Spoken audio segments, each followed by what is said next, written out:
on avait essayé beaucoup de me délégitimer pour essayer de me présenter. Alors au final, j'étais deuxième de la liste, justement. J'avais pas été première, notamment en raison de cette délégitimation aussi.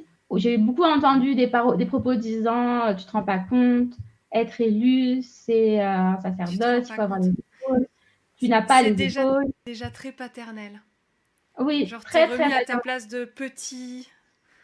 C'est ça. Ouais, En fait, on voulait absolument infantilisé. me donner l'image d'une petite chose très faible Ouais. et qui n'a pas de cerveau, voilà, qui n'est pas capable d'avoir une pensée politique cohérente, etc. Enfin, c'était assez insultant. Et d'ailleurs, c'est ce qui m'a vraiment motivée, en fait, à persister, à vouloir être parmi les premières places.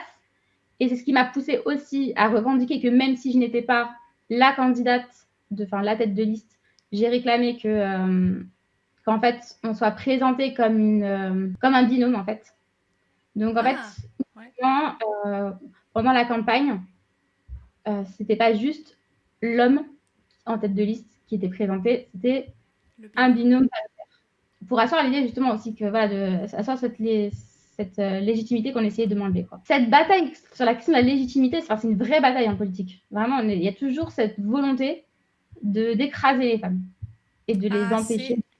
Enfin, c'est vraiment quelque chose que j'ai. Voilà, je dirais que ça a été une bonne école en fait cette première élection, une bonne école pour la députation parce que forcément les attaques sexistes quand on est député, et quand on est député de gauche encore plus, ça s'est démultiplié par rapport à un poste local, quoi.